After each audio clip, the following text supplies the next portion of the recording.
I would have loved to become Lord Mayor of Ludwigshafen and would have brought about change there to the best of my ability. Ludwigshafen am Rhein. A new Lord Mayor was supposed to be elected here this fall. AFD State Parliament member Joachim Paul wanted to run, but he was excluded by the election committee, a process that shows how the political competition is trying to keep the AFD away from democratic elections. The Ludwigshafen case, an attack on democracy. Ludwigshafen, a city with around 175,000 inhabitants, a dying industrial center, once the economic powerhouse of the Rhein-Neckar metropolitan region. The mighty ranks passing by reflect a new beginning that has always been a sign of change. For centuries, the city has been a symbol of our culture, our economic power, and our homeland. But today, Ludwigshafen am Rhein is the symbol of a democracy scandal that is unparalleled in Germany. Almost a symbol of the current situation. The demolition of the town hall in Ludwigshafen's city center. AFD member of parliament Joachim Paul wanted to run for mayor, but the election committee rejected him, allegedly because of doubts about his loyalty to the constitution. The Hammer Gang is a left-wing terrorist organization that used tools to attack and seriously injure people who think differently. And one of these Hammer Gang members is now in prison in Hungary. The AFD was the strongest party in Ludwigshafen in the federal elections in February. Joachim Paul could have become mayor of the city, an AFD mayor.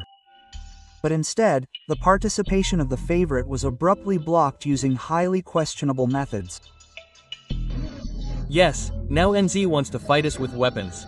We met him in front of the state parliament in Mainz to talk about this democratic scandal and to clarify how this could have been possible and how Joachim Paul is personally dealing with this low blow. The past few weeks have been stressful and nerve-wracking for him. The Ludwigshafen case caused a stir and outrage internationally, and Joachim Paul gave him a face. Of course I am very disappointed. I am also sad. I was really looking forward to a good election campaign, and the Ludwigshafen District Council has all the volunteers who really fought with me from morning to night. It's a shame to have to disappoint our party friends that it won't come to an end, but that's just the way it is. We're in a fight now. A lot is at stake. The AFD is a party that is now knocking on the doors of government responsibility, and the others are just going crazy. You have to be prepared for that. Personally, I'm a state politician. I'm an education politician, so I have other areas of responsibility. I would have loved to become Lord Mayor of Ludwigshafen and would have brought about change there to the best of my ability. But now we have to focus again on ensuring that the AFD remains strong and that, as a party, we are the party of hope, we are the party that really inspires hope among the citizens, and so on. We have to stay true to ourselves, and then at some point the responsibility will work out. But what exactly happened? Spring 2025, the AFD is the strongest force in the city. Joachim Paul announces that he wants to run in the mayoral election. The outgoing mayor Jutta Steinruck suddenly asks the Rhineland-Palatinate Ministry of the Interior whether there could be doubts about Paul's loyalty to the Constitution. The ministry then sends a dossier. On pages 10 and 11, the Office for the Protection of the Constitution then describes what it finds questionable about Paul. He is said to have spoken of remigration and is believed to have praised passages from the Nibelungenlied and from the Lord of the Rings. As expected, after reviewing the dossier, the Ludwigshafen Election Committee rejects Paul's application and confirms doubts about his loyalty to the Constitution. Paul tries to enforce his admission to the election with an urgent application to the administrative court, but his application is rejected and his appeal to the higher administrative court also fails. The exclusion remains in place. Paul is not allowed to run as a candidate. According to the courts, he will only be able to appeal after the elections. The accusations that are being made against me can be classified as abstruse, absurd, and crazy. None of this has any value in describing, identifying, or testing my loyalty to the Constitution. I have never said that democracy is wrong. I have never said that political competitors should have fewer rights. In the election committees, I have always waved through the nominations of other parties, including the Left Party, because it is not my place to withhold anything from the voters. Furthermore, I am constantly running for district administrator in the Rheinfach district, now in Ludwigshafen. That means I believe in democracy. I also believe that you have to talk to everyone and make compromises.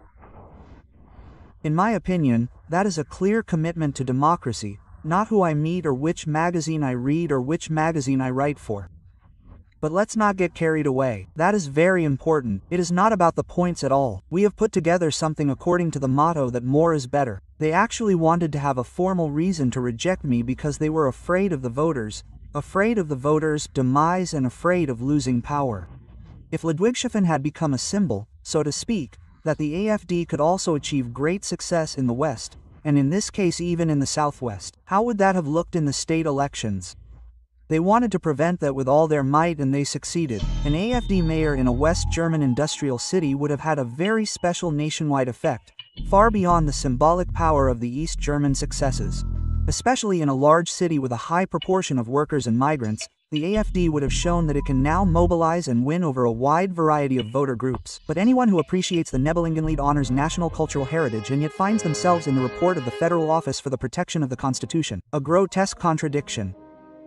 We need to take a closer look at this. We have state elections in March 2026. The SPD wanted to avoid at all costs a signal, an admission that they would lose power.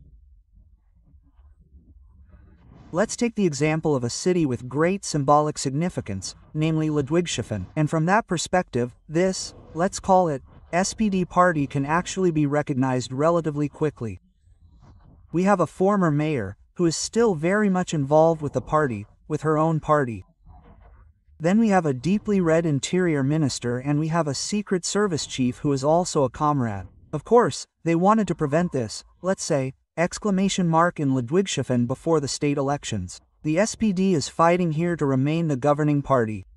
That's at stake. Back then, when we had 20% of the vote in the federal government, we already had 25% in Ludwigshafen. So, we would have definitely made it to the runoff and then everything would have been up for grabs. We have several constituencies in Ludwigshafen where we got 48% at the ballot box. So, this is one of our strongholds, a working-class city that is in crisis, that wants change, where the citizens are actually fed up with the old parties, a huge opportunity for us. The higher administrative court ruled that Joachim Paul could take legal action after the election. No appeals are permitted during the ongoing election campaign. The aim was to prevent legal chaos before the election. I had every reason to believe that we would be successful in the second instance, because I consider this to be very unsatisfactory for the citizens who want to vote and deserve to be elected.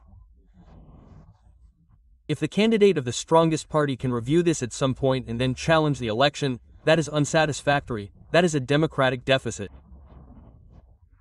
However, I also believe that this restriction of the passive right to vote by the municipal code that we have here is actually unconstitutional and should be reviewed. The court did not do that now, but rather the court basically said, we will leave it at that for now, we cannot identify any obvious legal error and did not consider how this could continue or where the risks to our democracy lie. I have to admit that courts are not above criticism, but of course I have to accept it for now. I will accept that, but of course the citizens themselves do not understand it and therefore there is a continuing need for education, especially for our party. The Ludwigshafen case shows that when it comes to the AFD, different rules suddenly apply. A democratically elected member of parliament is excluded before the election, not because of his actions, but because of political attributions. This is an unprecedented attack on democracy and the right to vote freely. What happened in Ludwigshafen could become a symbol of how to sideline an unpopular opposition. I am very, very sorry for the people of Ludwigshafen. They would have deserved an election, but all I can say is that we will have state elections soon. Soon you will be able to vote for us. Soon the right to vote will be available again, and far from me is telling voters what to do. But I can only advocate for it. It is important to vote out this party that is responsible for this in Ludwigshafen, the SPD, and to understand that this is not about individual positions, but also about eliminating the years of red tape here in Rhineland-Palatinate. The best way to do this is to vote for the AFD in March 2026.